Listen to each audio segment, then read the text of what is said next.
thank you so much for coming in on a Sunday, and I'm really glad that there is AC inside, so I'm hoping everyone else is happy about that too. And we are going to begin with a little bit of an intro on what Fight Club is, and then we'll get started. And you will be introduced to the debaters as well. So, hi and welcome everyone. I'm Aisha Sayadasif, founder of Fight Club India Foundation. And we are socializing men's mental health conversations like it's never been done before. And this event is one of our experimental events to see how a generational structured dialogue will be delivered. So thank you for being a part of this experiment with us. Now let's get started off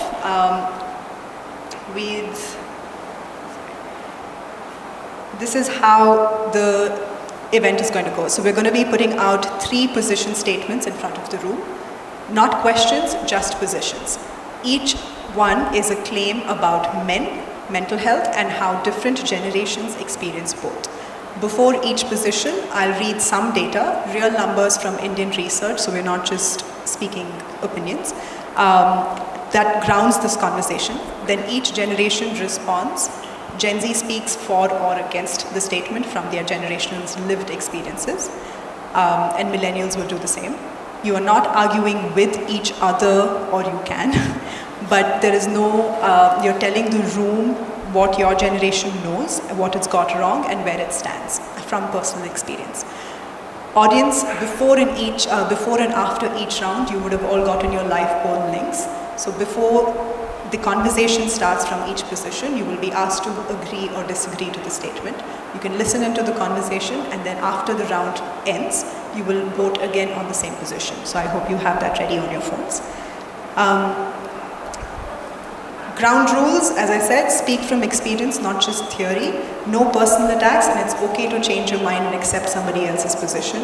You are allowed to counter your own generation's point of views and the others. And before we begin with our position statements, let's start with introducing who's in the room. From the Gen Z side, which is on my left and your right, we first have we'll start from there. We first have Shreya Bafna, a mental health professional. We have Dr. Deep Bhatt, he's an AI engineer. We have Manik Arnija, a tech entrepreneur. And we have Gayatri Tulapurkar, a therapist. On my right, we have millennials, and we have one Gen X in the room. We'll start again from the Gen X, which is Pradhan Acharya, co-founder of Navaditi Solutions. We have Nikhil Vashisht, lawyer. Akash Devaraju, co-founder of Local Fermentco. And we have Iti Bhargava, I skipped Anirudh. Anirudh Dhirendra, CEO of MetaMind. And we have Iti Bhargava, mental health researcher. So those are your debaters. I missed Raja, I'm so sorry. We have Raja Suresh, who is also a creative professional. That's it. Cool. Urban Indians' willingness to seek mental health treatment rose from 54% to 92%. That's a huge shift in just 3 years. But in the same period, India's mental health treatment gap held steady at over 80%. 67% of mental health consultations on Practo are now by men. And yet, a 2025 study of 403 urban Indian men found that self-stigma fully blocks the path from awareness to actually seeking help, regardless of how much they know about mental health.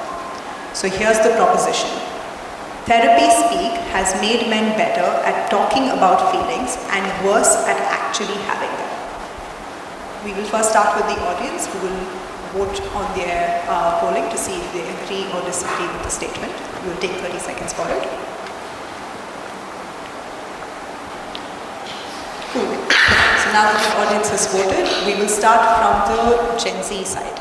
We have Shreya Bafna being the open speaker, and we will start with 2 minutes. Okay, so I want to start off by talking about this metaphor that I heard another mental health professional use. Imagine mental health conversation as a tap that's been sealed shut for generations together, and now suddenly it's being opened, right? And when you open a tap that's been sealed shut for generations, clean water will come out. But along with that, a lot of dirt, a lot of rust, and a lot of discomfort also comes out. And sometimes water doesn't come out at all. Now imagine this scenario with the patriarchal structure there is, the system, the society that has always told young men and boys and has imposed this in them to like not talk about their feelings, don't cry, boys don't wear this, don't be vulnerable, etc. Right? And that has made the tap shut for generations together. And now we're suddenly pushing them to talk about their feelings, to talk about their emotions without realizing and empathizing with the fact that when they do start talking about it, a lot of discomfort, a lot of dirt is going to come out. I do agree that there is a gap between emotional literacy and emotional capacity or coping in men, where they're aware of what they're feeling, but are they willing to do something about it? I don't think so. And I also think this is because of the patriarchal structure that exists. Coming to the Gen Z, I do believe that Gen Z men are very aware of what they're feeling as compared to the other generations before. They have access to a lot of therapy speak language because of social media. And I agree that awareness is the first step, but there are many, many more steps that are there to take for them to be able to do something about it. So I feel like as a generation, Gen Z has taken that first step of becoming aware of what they're feeling and what they're going through. But like I said, I think there's a lot more steps to take to be able to sort of seek help, to be able to have open conversations around mental health. With that being said, with clean water, there is like a lot of dust and discomfort that will come out. And so it's important for us to empathize with young men. We will now open with the millennial debater, which is Iti Bhargava. Hi everyone. I think in terms of something that Gen Z has done really well is acknowledge that there is literacy involved as the first step. There is in fact a very specific predictor of suicidality and depression, of when you don't know how to name your feelings. That's actually something that increases the probability that you feel a certain way in high distress. So what I'm trying to say is, like, having the language is actually super important. It is really important to know that you're feeling like you're depressed, but it's equally important to know that you're feeling kind of sad because you didn't do well on a test, or maybe you had a breakup or whatever.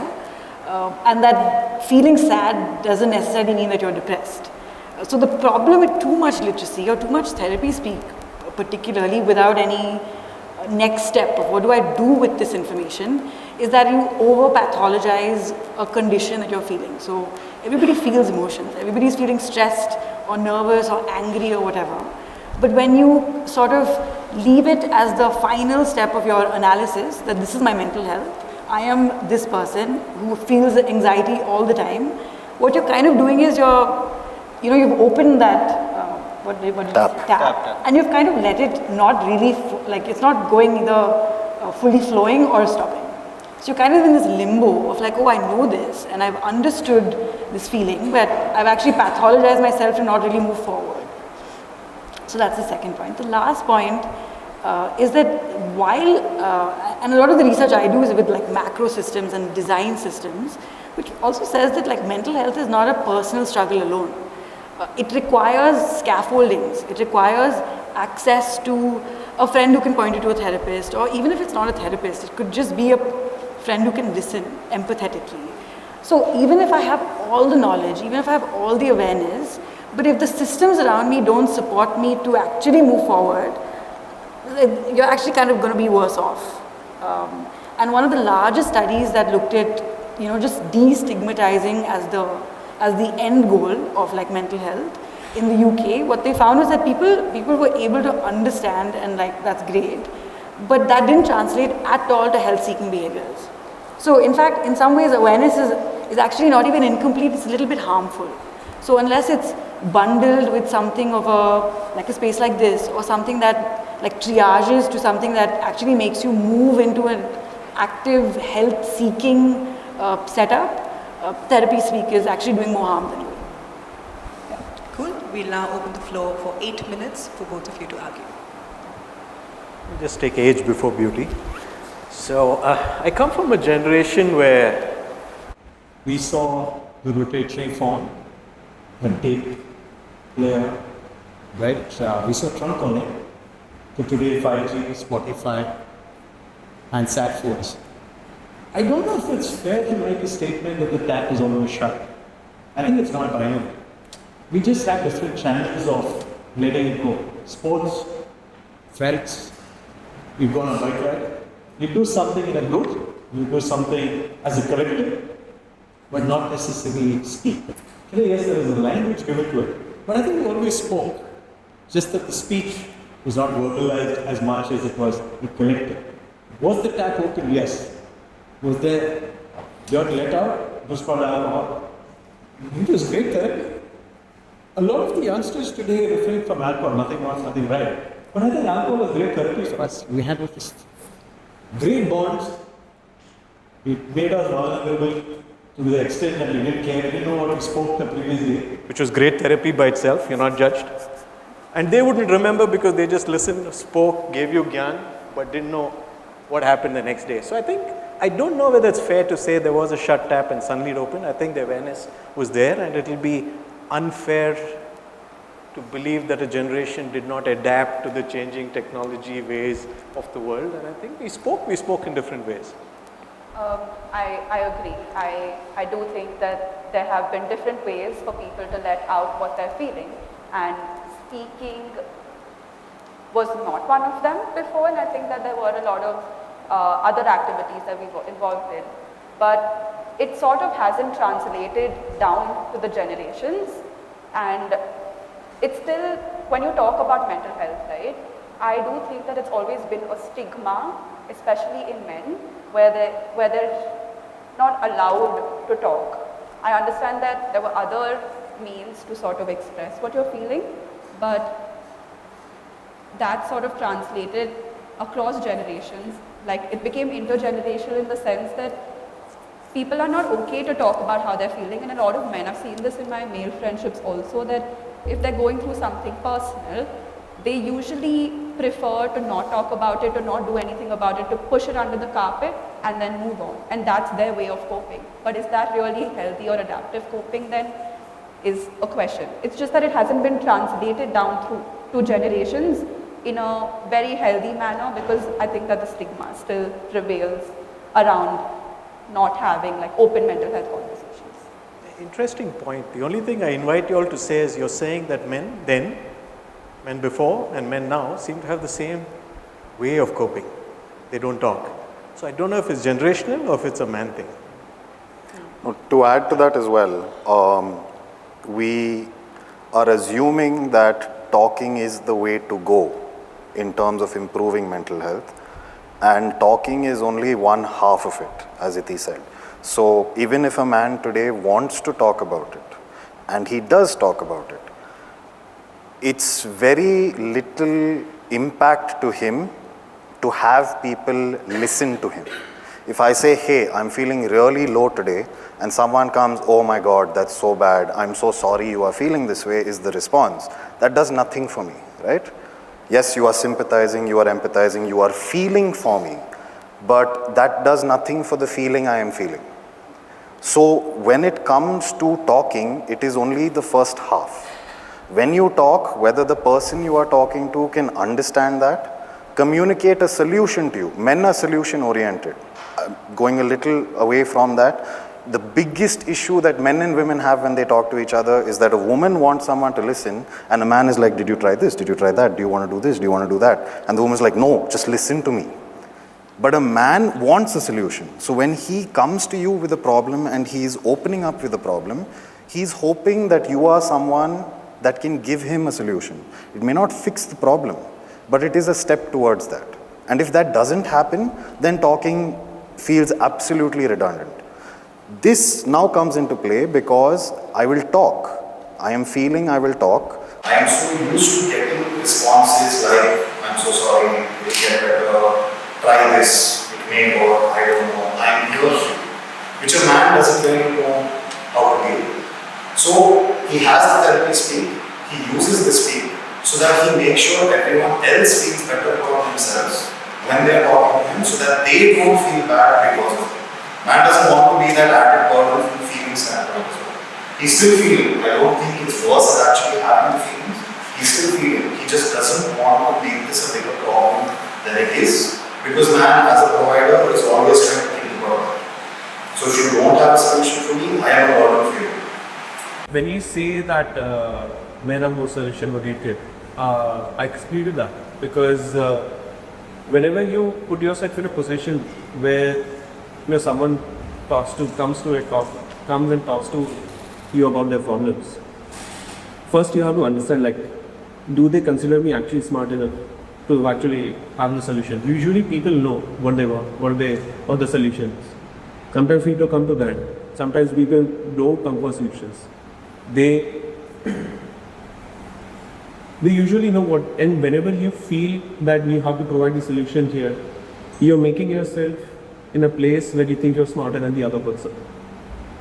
So actually, the context of the conversation there really matters, even if it's man or a woman. And that's why the role of a woman in society is there, which is, a man goes and talks to a woman even though he doesn't expect any solution from her. Mental health, or the way that I'm understanding it as I do this work, is that it's not really about solutions. It's not really about being smart. It's about feeling seen, feeling validated, and feeling supported without feeling like you need to perform a certain role. And that, you can just exist to be loved and cared for, and just like, you don't need to earn your place on the table. You don't need to be the primary provider. Like a lot of even modern day conversation around like men and women, like even just with like matrimony, is a good signal is that, I think something I read recently was how like women don't want to marry a man who's not earning more than them. Which again, we're reinforcing the same rule that you're only relevant, you're only valuable of love if you can then be this two-person act. And so as a result, everything goes into substance, which then leads to substance abuse and domestic abuse and so on. So I think there's a serious need to even look at, like, just taking a step back of like, what does it really mean to feel seen or to feel like you're understood without having a solution? Because I also play sports. When I'm really angry, I actually lift weights at the gym. That's how I process. But I also cry a lot. So what I'm trying to say is that I think we also need to, as we're having these conversations, it's good to take a step back and say, why do I feel the need to give a solution? Why do I feel the need to earn a solution?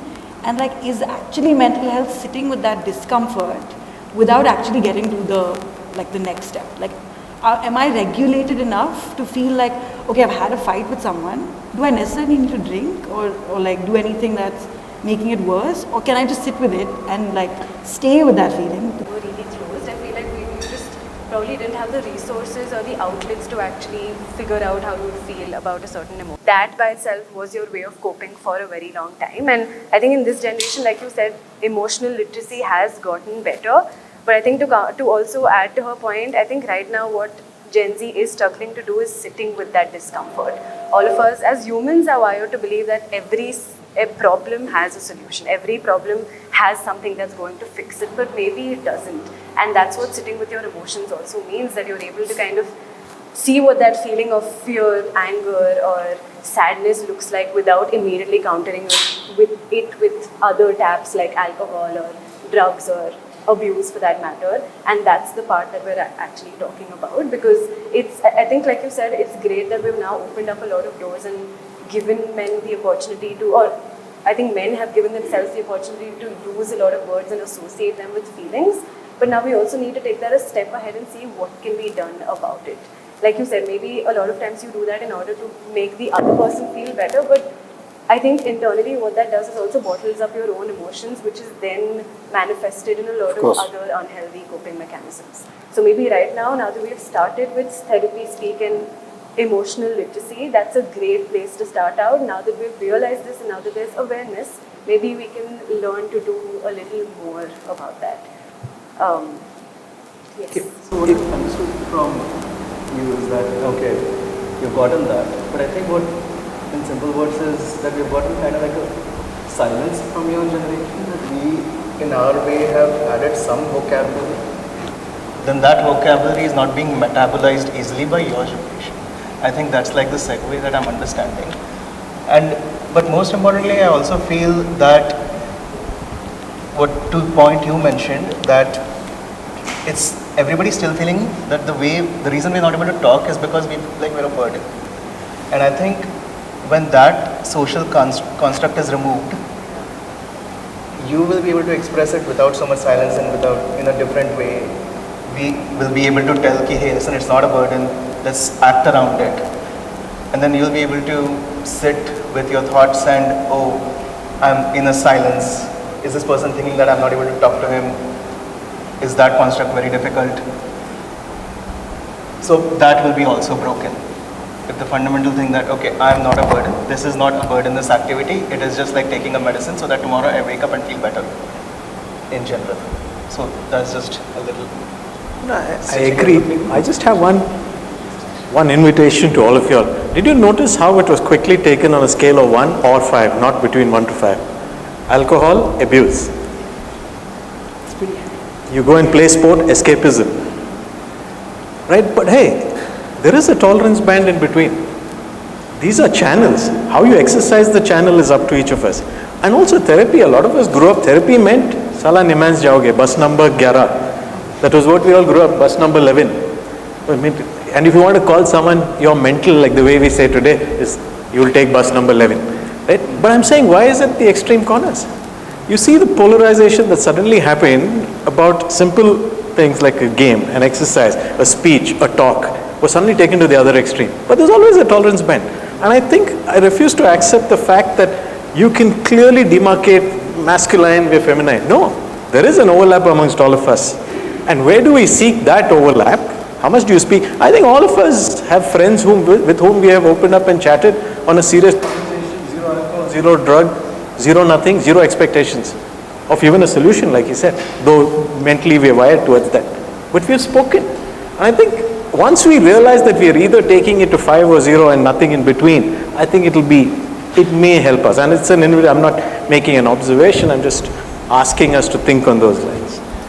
I also completely agree, and I think two things can also coexist at the same time. Like you can have two things can coexist at the same time. You can have an outlet of working out and letting your frustration out, but at the same time also figuring out where that frustration maybe came from or what that feeling of frustration does to you. So I completely agree. It doesn't have to go to extremes, but I feel like in the generation that we live in, people are functioning in a way where it's all or nothing, and finding a middle ground does take a little bit of, like, it is very uncertain. There is a lot of discomfort around that, which is why people resort to either doing nothing or doing like the extreme, like you mentioned. So I have a question. Which generation decided to do the all or nothing mentality? To that, I would say that every generation also has their own responsibilities. Only because there was something passed forward doesn't mean that you also stick to it and follow it in the same way. So no, so the way I look at it is, since the floodgates have now opened with this, as we said, like we're polarizing, as Pradhan said, we're polarizing things. We go into this all or nothing attitude with not just therapy speak, but with terminologies and giving everything a word. Yeah. So now, when Pradhan said that we've all probably opened up to someone, if you open up to someone you are close to, it is fine. But if I say the same things that are deep to someone who is not close or a random stranger, I am trauma dumping. That becomes the language that gets used. That, oh, now you are burdening me with the language or with what you are feeling. I don't even know you. Yeah. How is this fair on me? That is something Gen Z has done wonderfully. Yeah. It's an all or nothing attitude towards saying that, hey, no, this means escapism. This means trauma dumping. This means toxic. The favorite word that we love using. This is toxic, this is not. This is a green flag, this is a red flag. Yeah. Why are we making everything into a category and categorizing it to say that this is this and this is not this? Yeah. That is something that we as a generation did not pass on, which is probably segue into the next thing as well, to the next generation. That is something that is picked up, and you can go ahead with that. So I think that vocabulary also started becoming like self-identification. Like instead of using those vocabulary to actually do something, it became a thing where, oh, I'm this type of person. Like these vocabulary mean that, okay, I am this way because I am this, so like it's okay. Like I know why I am this way. So I think, yes, polarization, I think the Gen Zs did a worse number on that because like everything is now way more polarized. I also do think that social media had most Absolutely. of it. So like because Absolutely. most controversies are very easily more engagement. So yes, I agree with that. That's great. We're going to move towards our next segment. Sorry, before we move towards the next segment, the post survey from the audience. This is now your chance to vote against out the first proposition.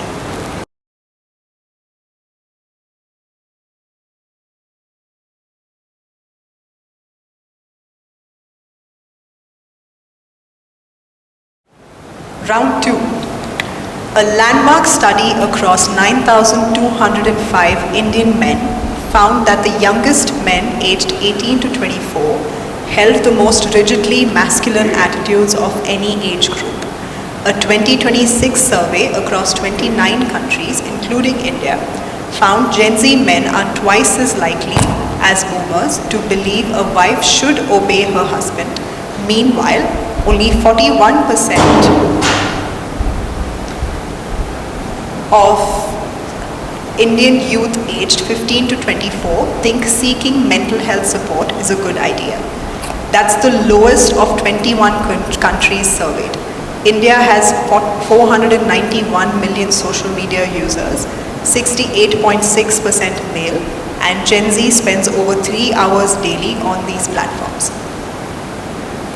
So here's the proposition. The manosphere exists because millennials failed to give Gen Z men something better. Before we begin with the debaters, back to the audience, you vote now for either agreeing or disagreeing to the proposition.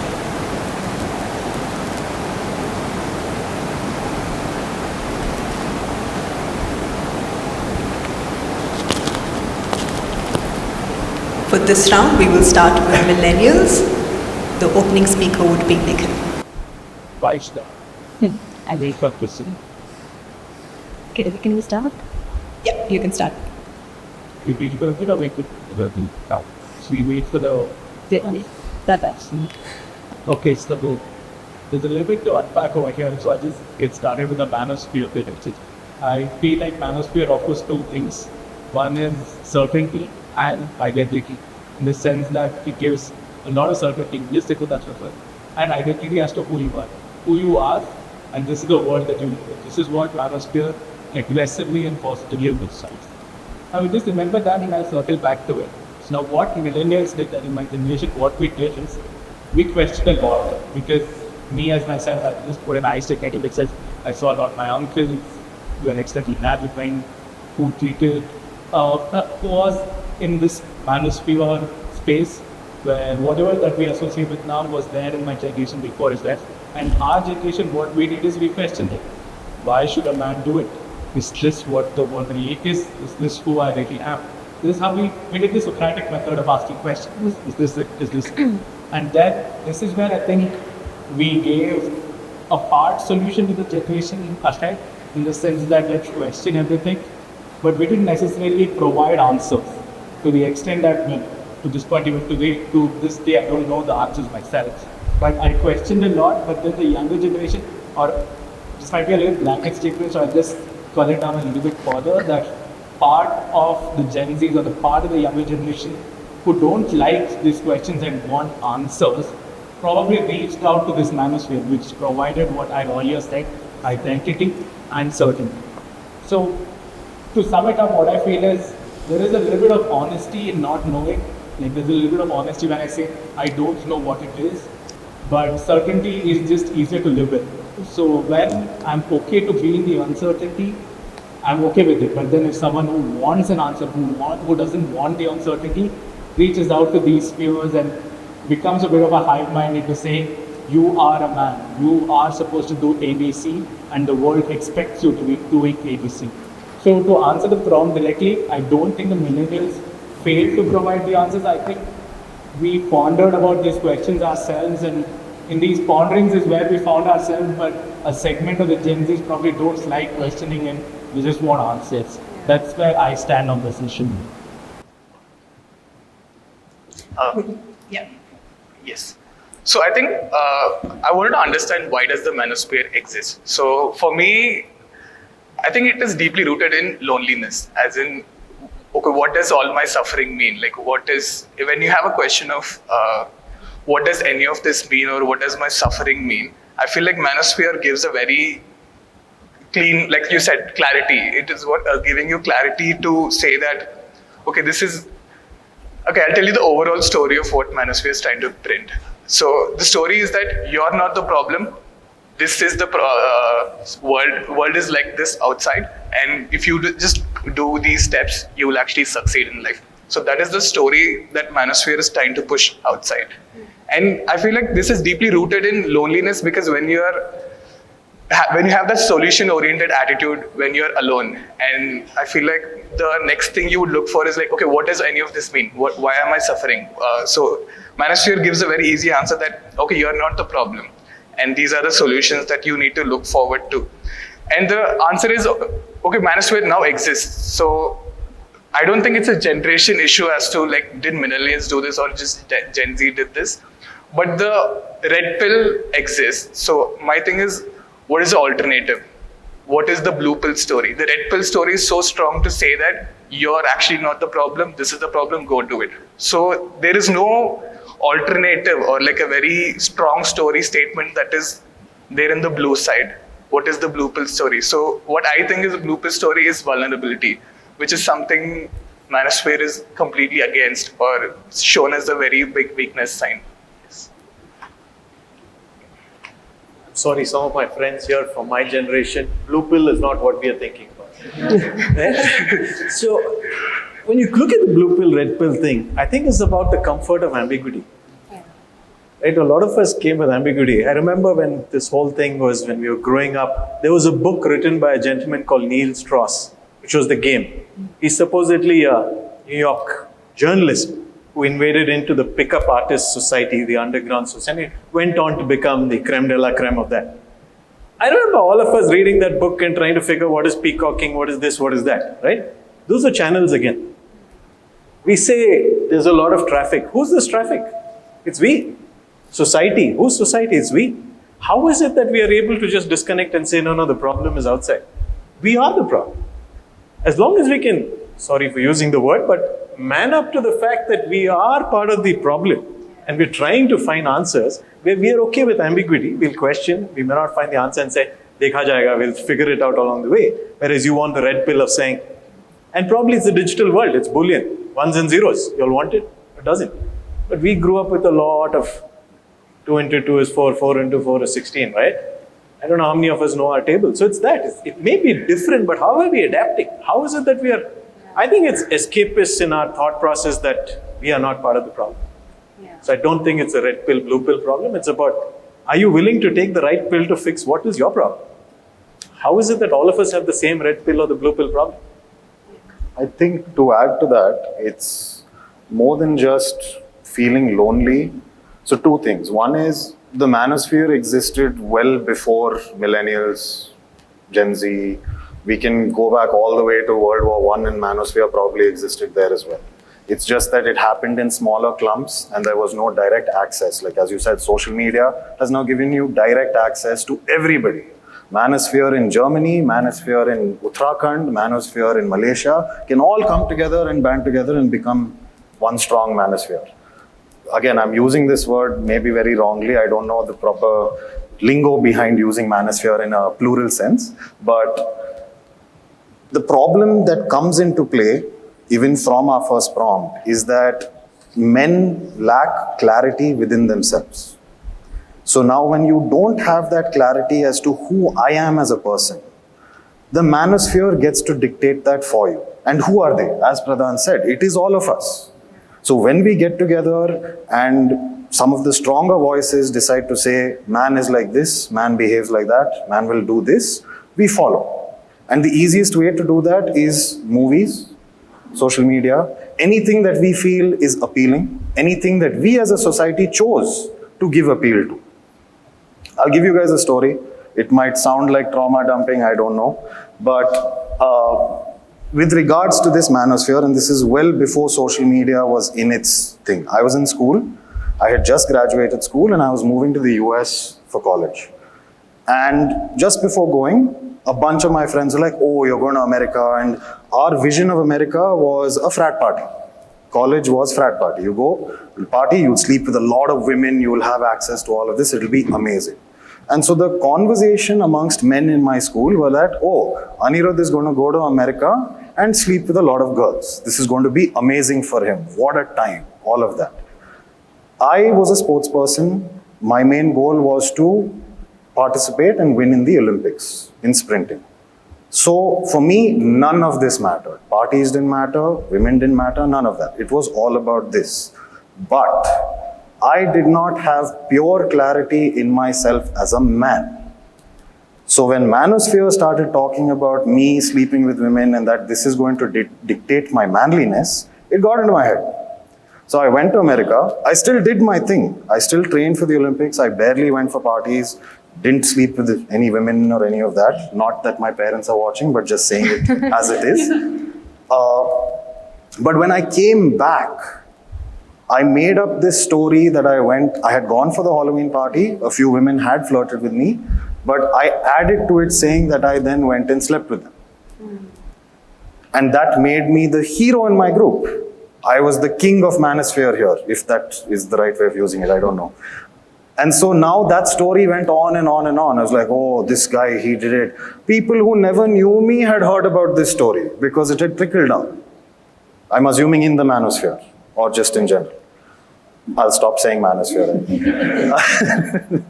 And so then what happened is that fast forward many, many years later, I started dating a girl. We were very happy together. And I had told her, I have never lied to you in my life when we had a fight. But I did. This was the one lie I had told her. So I came clean to her and I told her the truth. And she was like, oh, this is such a stupid lie. Like, what is the big deal? So be it, whatever, whatever.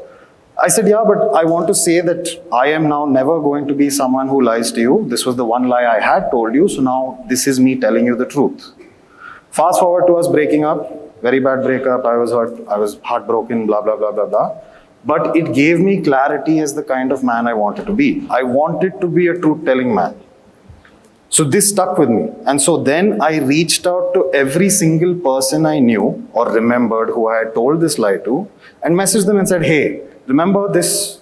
They were like, yeah. I was like, that was a lie. I'm sorry I lied to you. This is something that I was going through, whatever. I think you should know. Whatever you want to move forward from it is your choice. But this is me coming clean to now rebrand myself to tell me, for me, that I am someone who doesn't lie.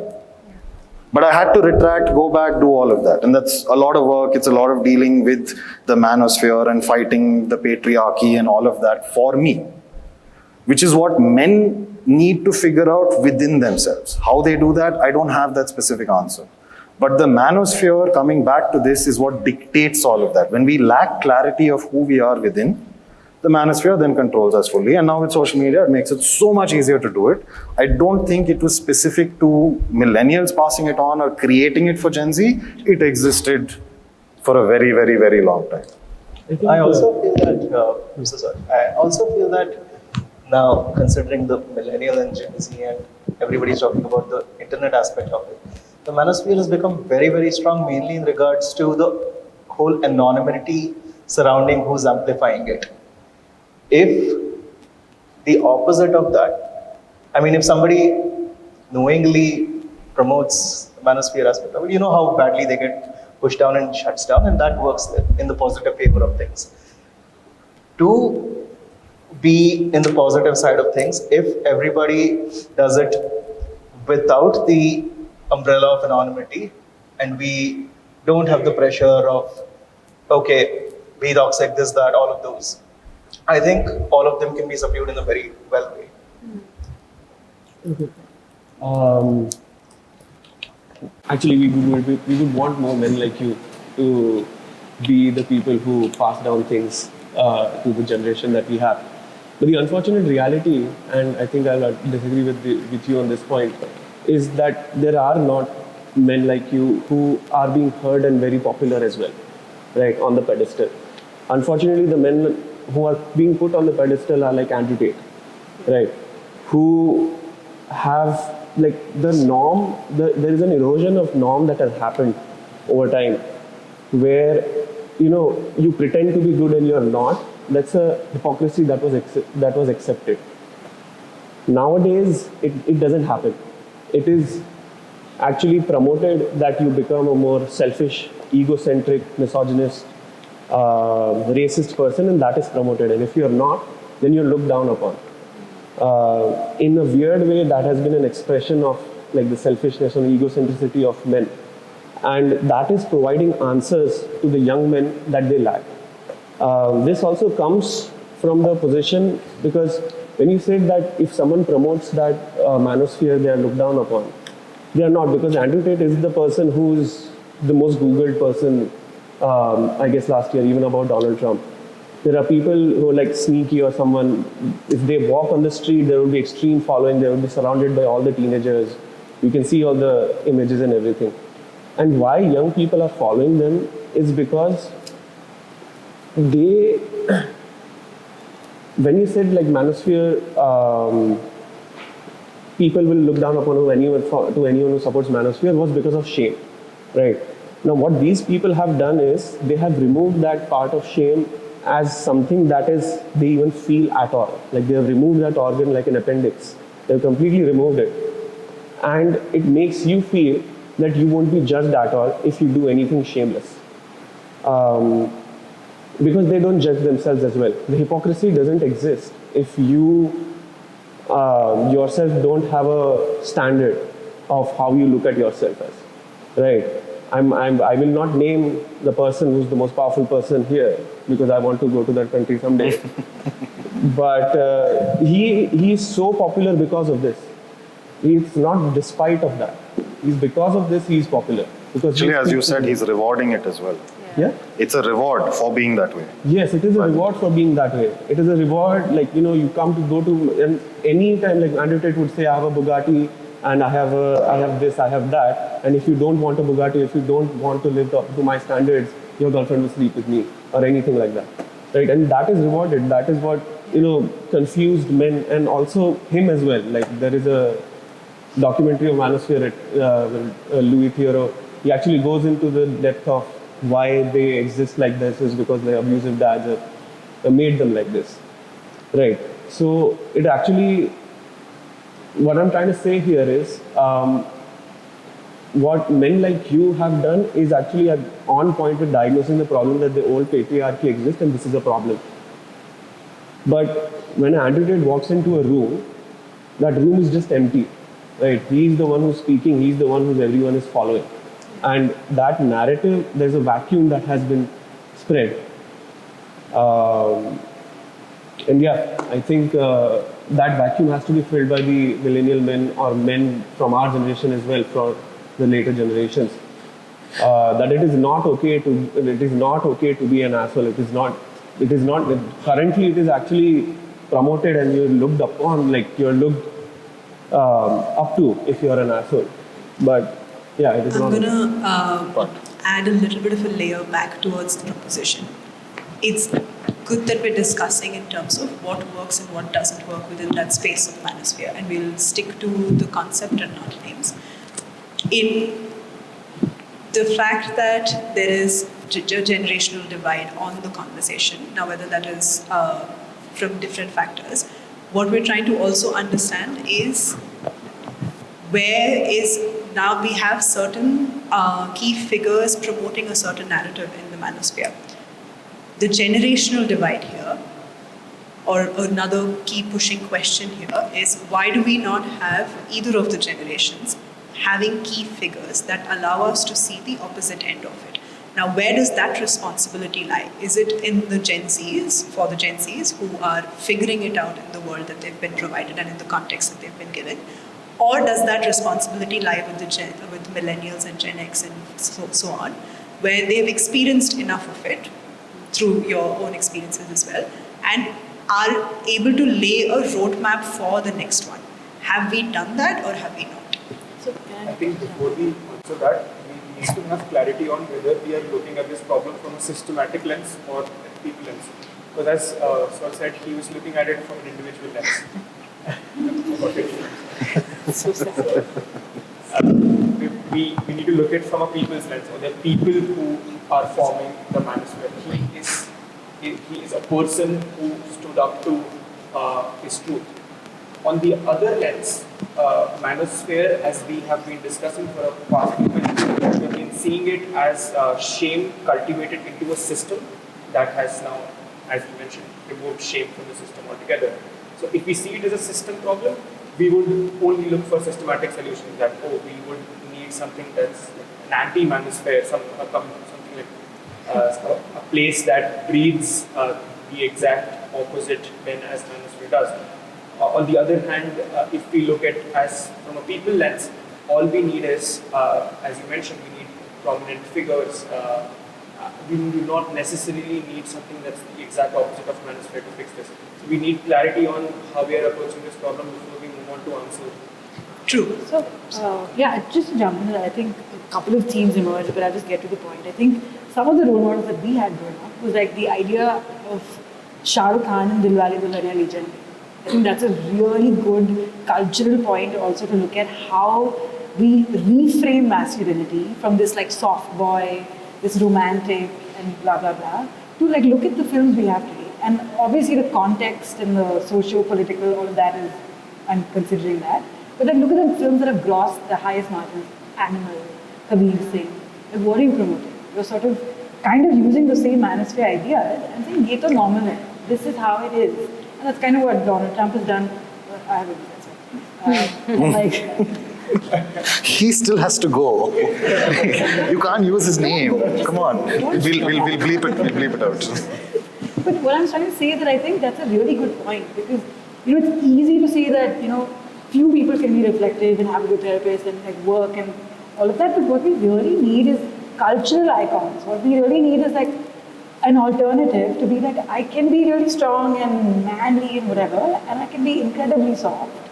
And I mean, I don't know. I think after Shah Rukh Khan, I can't really say who else is left. Sorry?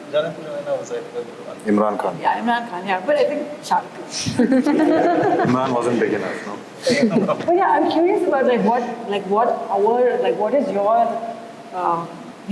where do you anchor yourself in these like hard moments? Like, who is your like person, or who is your like idol, even in that sense? I'm not saying Shah Rukh Khan isn't flawed, at least on camera he was perfect. But yeah, I would love to know more from you. This is coming from a woman's lens. Men saw lots of flaws in Shah Rukh Khan, but it's okay. Oh, you're wrong. So if I may add, I was talking to Aisha the other day and said, it takes a village to bring up a child. Right? And I think we came through a generation where we had generational intelligence. There was an uncle, there was a father, there was a grandfather telling us stories, giving us tidbits on how to handle life, so to say. Why is it now suddenly a responsibility and mantle set on yourself to be this role model for the rest? Why could it not be tidbits of information coming from everywhere that molded us to be what we are? Good, bad, ugly, that's different. But molded us to where we are. Like she said, there were idols, we need them. But can it also be broken down into smaller aspects where expectations are set? Where it is generational intelligence, your friends. Like she was saying, there are female friends who can give you so much in terms of how to be. And who decides this is what a man is? I don't know. Yeah. This is how a man should be. Forget the manosphere, forget otherwise. So I think this whole generational intelligence is probably lost. The fact that we look up to someone and not internalize things is probably lost. The fact that you expect a responsibility, a mantle, and an excuse to say they did not show us the way is lost. Hey, what about awareness? You all tell us today is the day of the digital age. I have it on my fingertips. I have so many examples not to learn from. And look at the dichotomy. On one side you said, hey, we want more men like you. Another side you said, Andrew Tate. And I'm going to invite you and say, hey, I'm going to pick up something from him. I'm going to pick up something from him, but I'm going to be me. The problem there is efficiency. I'll tell you why. Whenever you say, I'm sorry, can you reinstate the point where you said, you were basically saying like a few, like I'm saying it takes a village today. Why are you looking at two idols? Yeah. And you didn't call me sir, so I won't answer your question. But the reality is when Salman Khan gets that Tere Naam Ka hairstyle, people will get it. Right? The efficiency is the problem. You need idols because there would be people like you who look internally and don't look at names and culture icons and anything. But there are majority of the people who would be looking at them. And that's why addressing... I'm with you. Yeah. I'm completely with you. I'm saying why should it only be that? That's all I'm saying. Yeah. It can't be, again, coming back again, I'm repeating myself. Look at how the Boolean comes up. It's either ones or zeros for you. Yeah. Right? What happened to the rest of it? Why is it ones and zeros? Why not a scale of 1 to 5, 0 to 5, where you pick up from different places? And I'm not saying do it. Very easy for us as generation, no, do it this out. I don't know whether we turned out all right. But it's an invitation to say, why can't we explore that? Yeah. Yeah, I think most of us are also afraid of accountability here. Like you said, we do place that responsibility onto another figure and of course either blame them or say, oh, why am I always doing this? Okay, I was saying that I think all of us are somewhere afraid of accountability because when you say that this is something that we need to personally take up, I don't think a lot of us are too comfortable in setting an ideal figure for ourselves. And going back to what point he made around that certainty, and manosphere does give you that sense of comfort, of a blueprint for that sorts, that this is something that has been followed for so long. Why not continue to follow it? Why step out of your comfort zone and make it so difficult and so challenging for yourselves? But I completely agree. I think this is somewhere our responsibility to step in for ourselves and figure out how or what being a man looks like for us individually and not as a system. And I feel like that's where the change can also start taking place. To answer Aisha's the add-on to this though, if we're talking about it from a who does it depend on in terms of generations, I will still say it is on Gen Z. Okay. Purely because you guys built up social media. Social media exists because of you. Social media is as big as it is because of you. Which means to some extent the responsibility is on you now to figure out how you want to get social media to work towards everything we've discussed. Not saying we won't help. Of course, the oldies will figure out and take 1 hour to make a reel and all of that and so on and so forth. 1 hour also is pushing it, maybe longer. But the point is that it's going to be on Gen Z to figure out as a generation how to do everything we've discussed or follow what we have discussed, where we beat the Andrew Tates and we beat the man who shall not be named and everyone else, right? Like, it has to be done from people who know the ins and outs of what you've created. We don't know how to do that. You give us a telephone to this thing, we'll do that. Perfectly we'll call everybody 20 times and say, don't do this. Can I challenge that? Huh? Can I challenge that a little bit? Yes, of course, social media is a big space where this conversation can be amplified and XYZ. But it is also, if we bring it down to real examples, experiences, real life, can I ask to the whole room basically, in your relations, which is your fathers, your uncles, your brothers, your friends, where do you see those conversations actually happening? Because a lot of it still exists in this internet world that we are taking individually as you are exposed to it, right? And it's all in your head.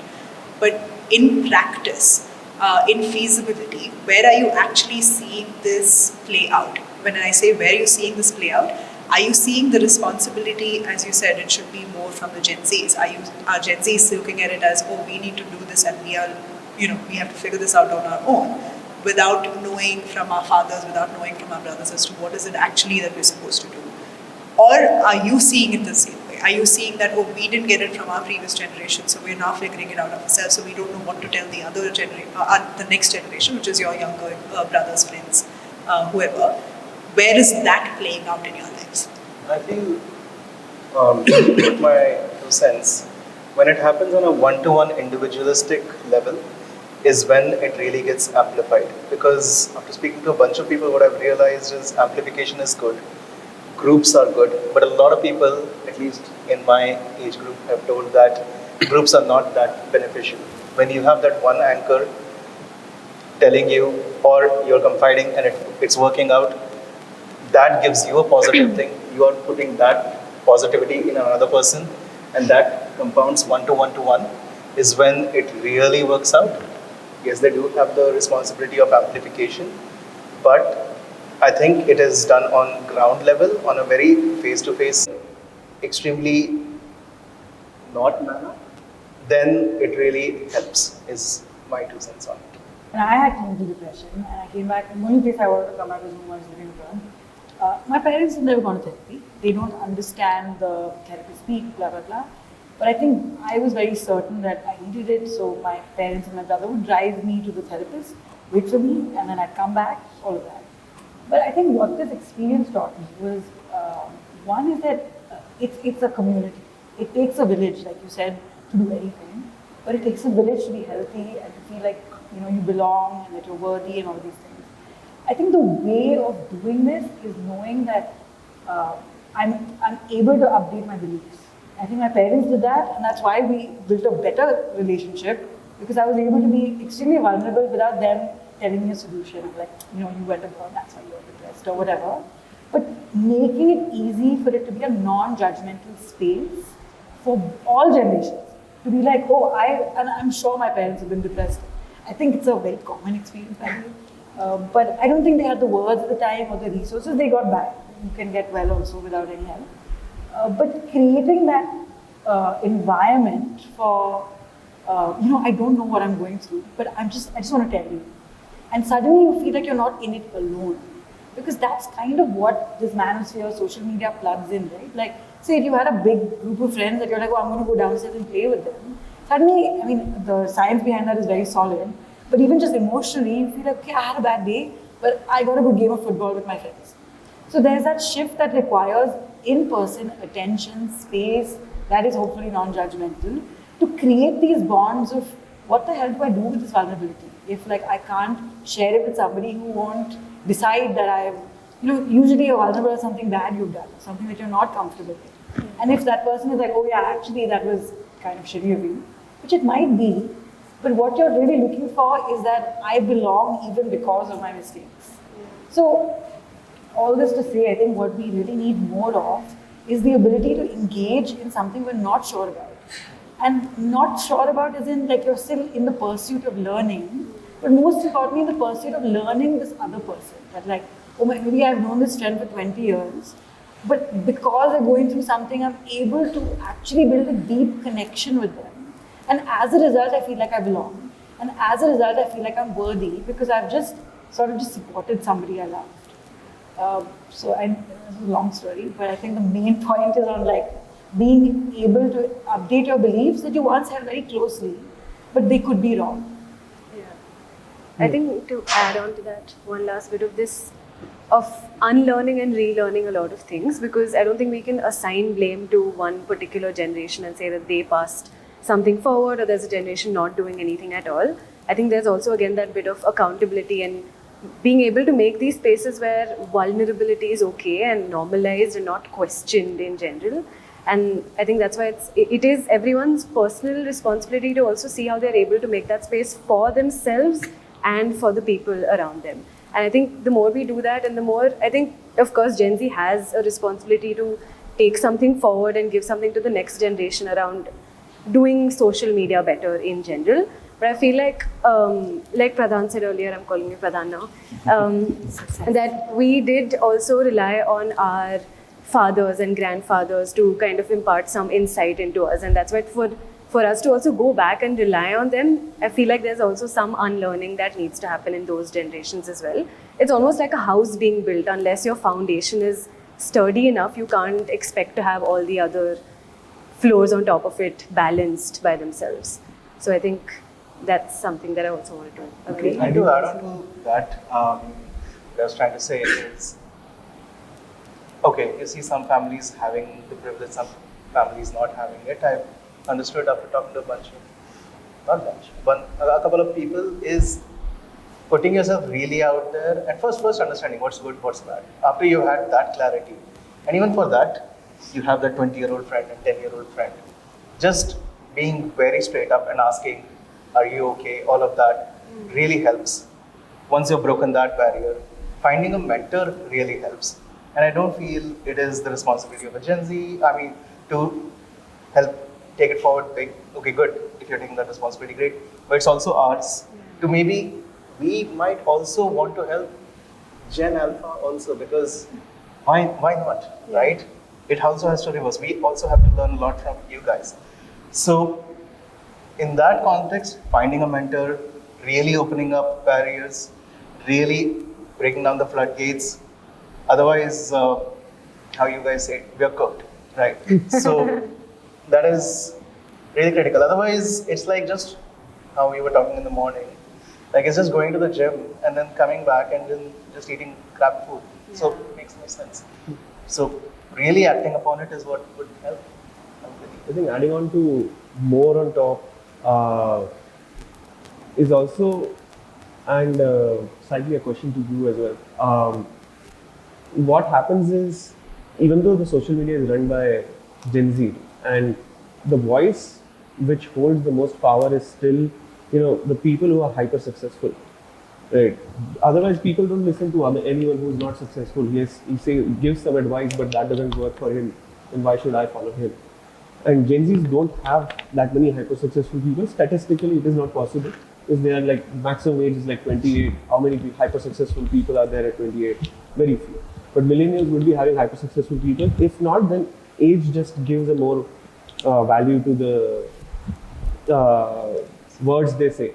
And also fluency of what you're saying currently in current generation, fluency of what you're saying is holding more value than actually how truthful you are as well. How articulated you are is holding more value than how you're truthful.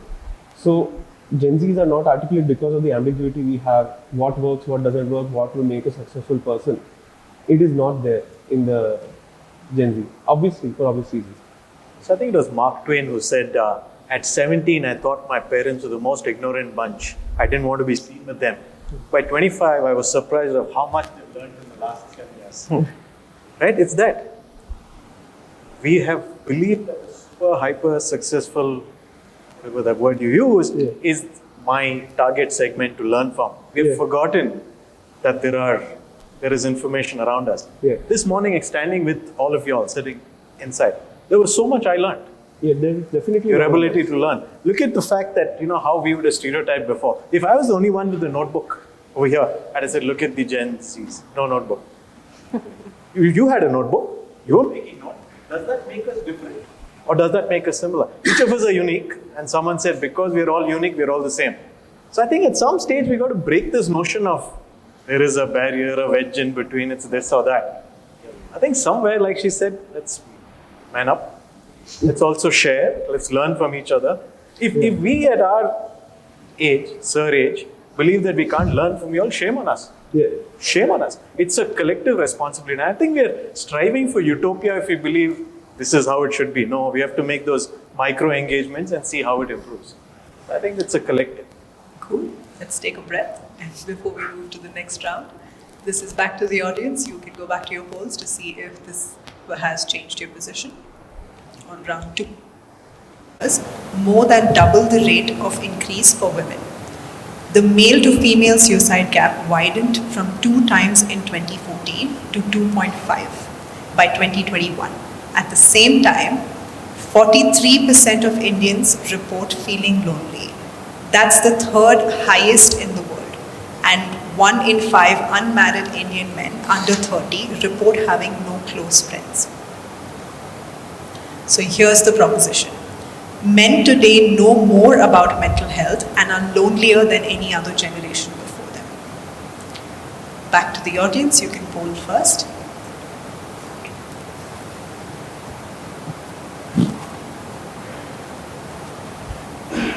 And we'll move to the Gen Zs for an opening, which is Manik. So the men today know more about mental health, and but knowledge has somehow not been looking to translate to belonging. As she mentioned, the belonging is really important. We do not have that anymore. So it's like we are at the time of the history where, just to head back, there was a time in history where we knew there's something called as dengue-like spread happening, but we didn't know that it was caused by mosquitoes. Then came a time where we knew that mosquito bites cause dengue-like spread. But that still doesn't help. Okay, there's some amount of reassurance there that mosquitoes cause dengue, but what?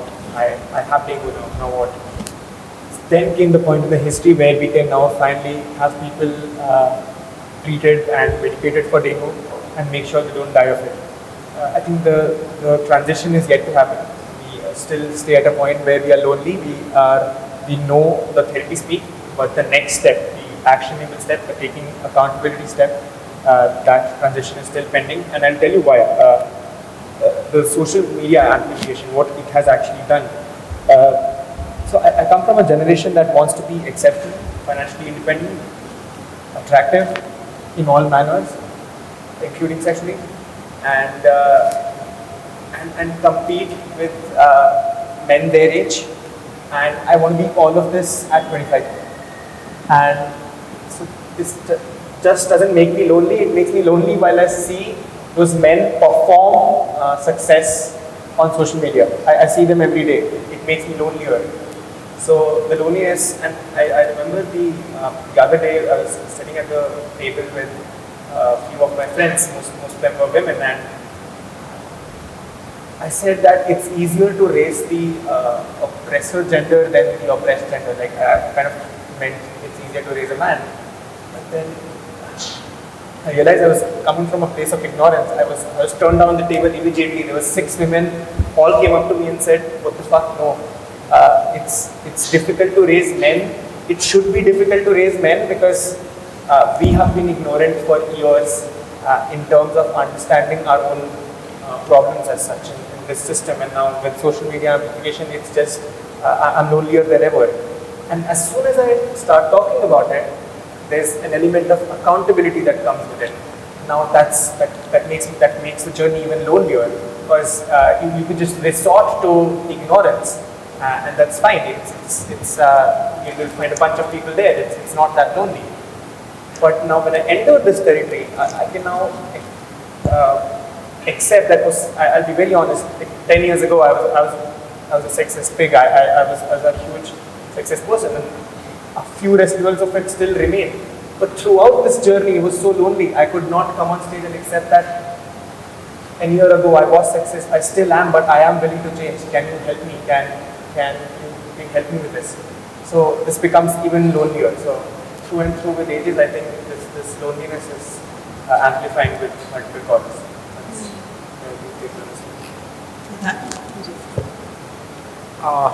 I'm single, I'm alone, but I'm not lonely. I think there's a huge distinction there. Loneliness is a feeling, it's internalized, it's how you feel. I can be alone, but I'm great at my own company.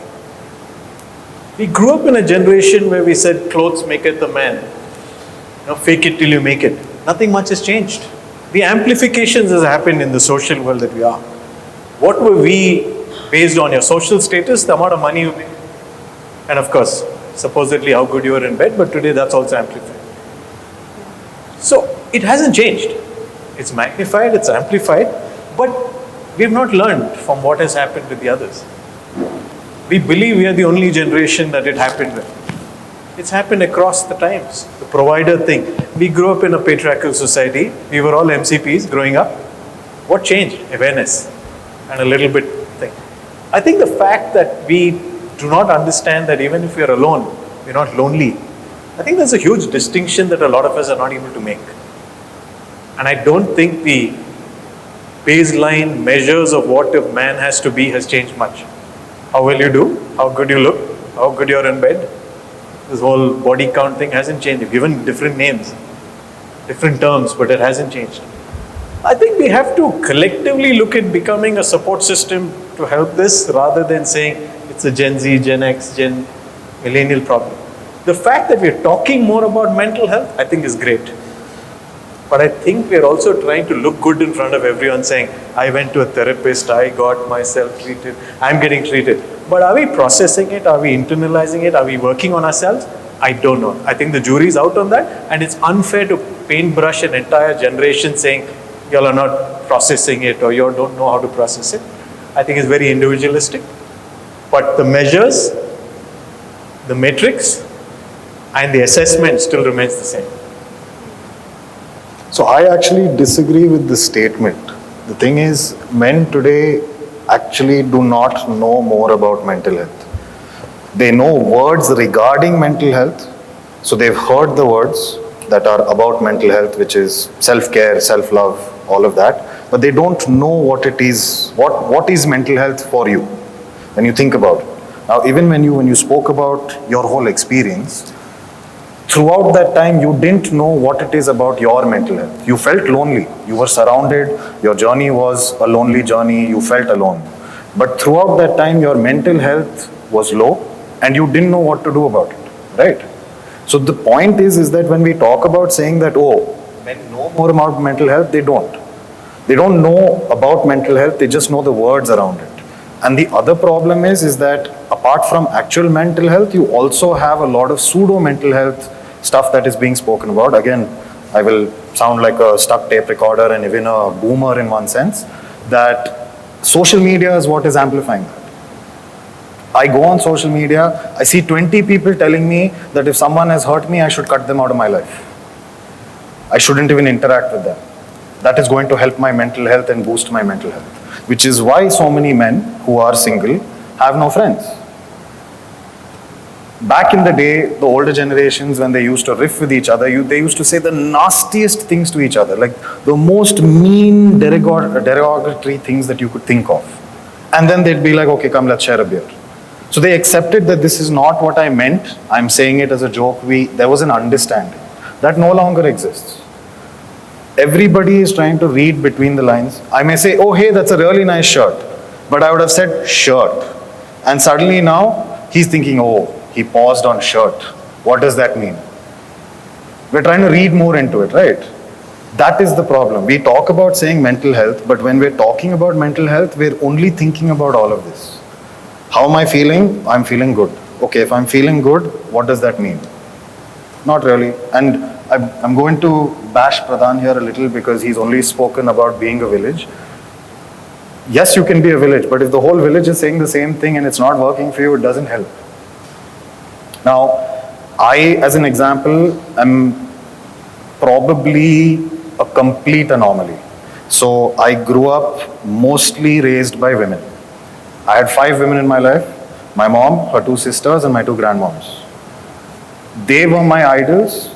They carried me forward. They taught me everything. The men in my life taught me what I shouldn't do. I'd never looked at my dads and my uncles to say, hey, this is something I appreciate about you. I'm going to take it. It was like, no, I don't like what you're doing, so this is something I'm not going to do. So this was a very broken village. And I know feminists will be like, yes, let's go women. But the point being is that when we talk about this, mental health has to be spoken about as to what exactly is mental health. What are we doing in mental health and what are we trying to focus on in mental health? Not just give it terminologies, make it into a reel or a post and then throw it out there. The village is there, but now the village has become gigantic and it is dictated predominantly by social media. What my dad says is fine. Yes, there is some effect to it. But when social media or someone on social media says, hey, this is how it should be, I'm like, yes. 20 of my friends have commented, yes. People have liked it, yes. And they have continued.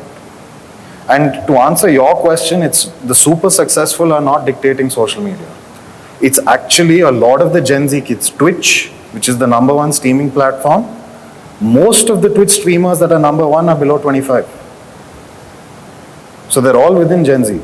And again, I'm not saying that they're saying or they're promoting anything wrong. A lot of Twitch streamers are doing very well. And they're actually trying to promote mental health and promote the right things to do.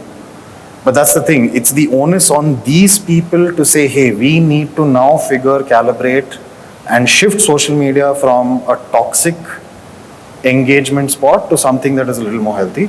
Way more challenging to do than I'm speaking. But that's my point here. So I completely disagree with this altogether.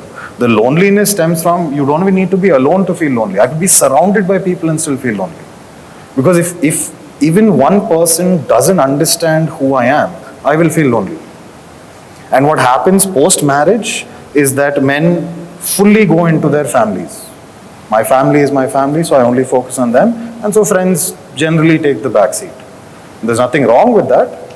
But the people who have been given the back seat need to understand that I also need to move on and figure out in my life. I can't just keep depending on these people. A village has to keep growing.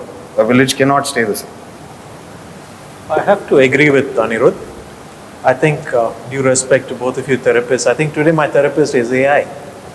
ChatGPT seems to be the therapist for most people, and you know the dangers of that, right? And I keep correcting myself from time to time. Look at how the patriarchal mindset and hangover still remains. I said village, uncles, grandfathers, fathers. What happened to the ladies of the village? Right? Because they all played a fabulous role, and we've had these discussions before.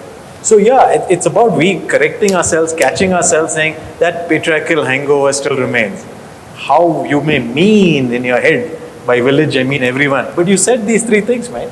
You said uncle, granddad, dad. Why? Right? So can we catch ourselves, correct ourselves and grow? And I think it's a real present danger. It's not social media alone, it's AI. It is all around us, it's just going to get worse. And a lot of respect to your generation. I don't think we went through any pressure, the kind of pressures you all have gone through. Absolutely. Absolutely nothing compared to what you all have gone through. It's crazy how quickly these transformations have happened, the kind of things that you all have had to see and have to deal with. Hats off to all of you all. It's very easy for us to be condescending, sitting here and saying, hey, you fellas, you did this, you did that. No, but I think there's a lot of respect. We got to accept. I mean, we played gilli danda and marbles, man. Very, very simple world compared to where you all live in today.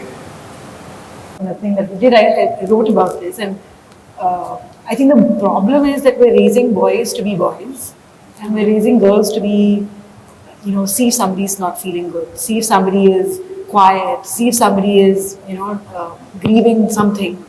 And I think the main problem is, and I have a nephew, and I've really tried to give him these feminine qualities that I have been taught as a product of patriarchy, which is that actually we need, it's not about men and women. I think what we need to cultivate better is femininity. And all of the things that we understand of care and love and attention happen to be bestowed on women as a responsibility, which Simone de Beauvoir and a lot of people have written before me, so this is not an original idea. But what we need more of from everyone, whether it's a grandfather or whether it's a 7-year-old boy, is to recognize that mental health is not this big grand thing that comes up one day when you're feeling sad or something. It's the small things. It's noticing somebody is sad and giving them a hug. It's calling somebody up to check on them without purpose. It's these small micro things that build community, that build understanding on a day-to-day basis. So I don't think we have to wait for you to figure out social media or for us to thoughts on AI are a different discussion. But I think what we're all looking for is this type of attention and care and love, and that is well within our accountability and responsibility to exercise, even just in the bubble that we live in. So all this to say that widening the conversation about being healthy, whether it's mentally healthy and not the absence of mental illness, but just being healthy, is actually just thinking about all of the things that the mothers that we know have done, or the grandmothers, or whoever this person is who you felt seen always, and saying, okay, they do this one thing, I'm going to try to do that. Because actually what we need is widening the idea that femininity does not belong to women, does not belong to somebody's grandmother, but that needs to be exercised to actually feel good about yourself. That's fine. To quickly bring this back to how I think we're reflecting more and more towards Gen Z versus millennials and coming back to men. So I'm going to come back to men here and say this one thing where we all know that men's pain is real, but at the same time our entitlement is also real. So what really happens here is we end up collapsing both of them, and the two narratives that remain are either we demonize them or excuse them altogether. There is no middle ground that exists. As you said, I've personally seen this in my generation. Shitty masculine man is demonized, a shitty feminine man is excused, forgetting that he's indeed a shitty person. So why is just the demonization or exclusion altogether? Where is the middle ground? Why haven't our generation found that middle ground in them as such? I want to read this. I think it's also understanding that we, to some extent, are trying to cater to this whole romantic angle of things, right? So now, a shitty feminine man is not demonized or attacked as much because he's still going to be pro-woman in some way that gets him what he wants. And so, as of now, that is the narrative to play, just from a romantic relationship standpoint. The shitty masculine man is still an MCP, and so his ways are no longer working towards getting a romantic partner. It may work with a few, but more often than not now, it is not working, right? That narrative has shifted. That women want the soft boy, the nice boy, the cute, sweet boy versus this angry, manly man who will just be that whatever Kabir Singh and whoever else and whatever those kind of men are. That is why that is happening, right? The reward is coming from the outcome versus saying that, hey, we should not be rewarding shitty people in general. The keyword should be shitty, not masculine, feminine towards it, right? So that is where that shift is coming into that aspect, because a big factor is sleeping around, being in a relationship and all of that, which is why whatever is working in the dating world works. That is why that's the problem, more than anything else. It's a generation they're over-optimizing for the dating. It's not even a generation thing, it's a timing thing. At this time, it's not even just with your generation, right? Our generation has to follow the same thing. You have to be more of a feminine man if you want to be able to date better. You cannot be a masculine man. So it has nothing to do with the generation at all. It's the timing that we are in right now. The world we are living in currently dictates that by the women and the men together. But why did you think that feminine is pro-women? Oh yeah, actually, why do you think that? No, the feminine man is being pro-woman so that he can get into a relationship. But like, being feminine and being pro-women are two different things. That is the femininity that he is trying to portray, right? He's not genuinely being a feminine man. He's portraying what he thinks is going to win over a woman. I also really like to acknowledge the fact that it's nice to be seen, and I think what you said about a lot of expectations here and all of that, just wanted to appreciate that. Going back to, I think, our proposition, I think you said something along the lines of how loneliness always existed, but it's just amplified a lot more right now. I think speaking from a personal and professional standpoint, I feel like men today do know a lot about mental health, maybe not what it means for them, but in general, the concept of what mental health means. And I feel like that's why the loneliness aspect is highlighted a lot more, because they've started understanding how this can impact their personal and social relationships for that matter.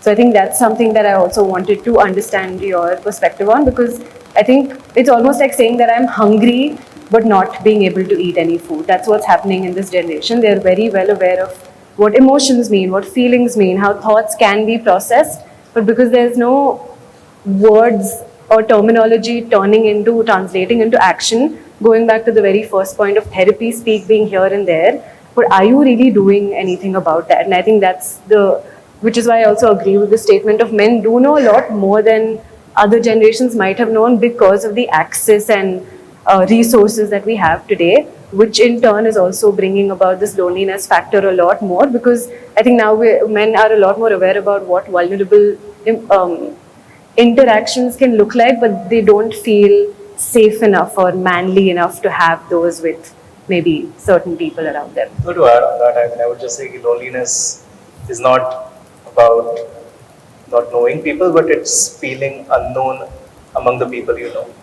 So people always say, you're an entrepreneur, you've been doing this for the past 10, 12 years. You might have hundreds of friends, you might know so many people. But I would say, no, I can literally count them in like first 2, 3, 4 fingers. So that is an aspect. Your point. So I think that is what we need to really focus on. How many of us men here have cried in a movie? Does that make us less feminine, not in tune with our feelings? Less masculine. Less masculine? No. This is mental health awareness I'm asking, right? A show of hands, how many of us have cried at a movie? Oh shit, there's no masculine man on this panel. Right? That's how we are paintbrushing things. Yeah. It's scary. So when you say you're not aware, I think we're aware. Are we able to accept? Are we able to, get to the fact that you're comfortable? Yeah, man, in front of an audience, we lifted our hands and said, yes, we cried at a movie. Doesn't make you less of a man. Maybe it makes you a little more enduring with some of them, but it's not a generational shift. Can I Sorry. Yeah. Okay. I think it's become very easy to be lonely. There is just so much distractions in the world that you can get through your whole day without giving your mental health like even a little thought. Like there's so much distractions out there. You can get through your normal life without thinking about this. And if you just throw in a few therapy vocabulary around your friends, I feel like you can continue to live a relatively normal life without even thinking about this.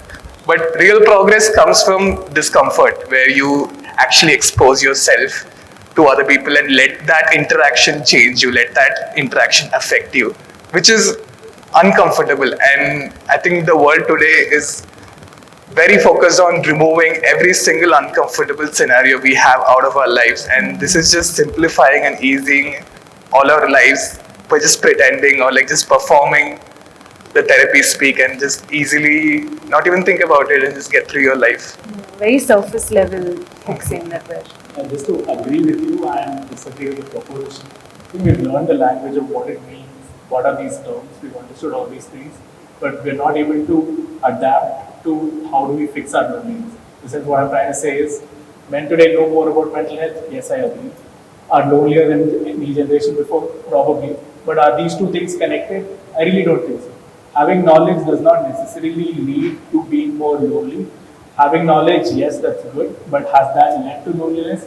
I would say no, which is where I disagree with the proposition, and I have to agree with you, and I think that was the point I was trying to make as well, is that knowing a lot of things does not necessarily mean you're listening. Stretching that example to the greatest extent, someone like a Hitler, let's say he was understanding what he was doing, does that make him a better person? Obviously no. So understanding these terms and ideologies of loneliness and all these things does not necessarily mean you're fixing them. Cool. That's round 3. Back to the audience for your last poll.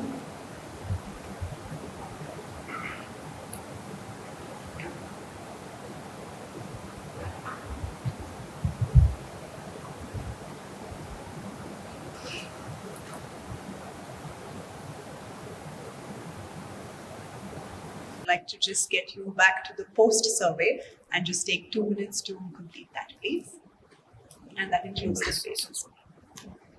Thank you, everyone. This is Fight Club thanking all the audience plus the debaters to be actually give us your time to have this conversation about men and men's mental health.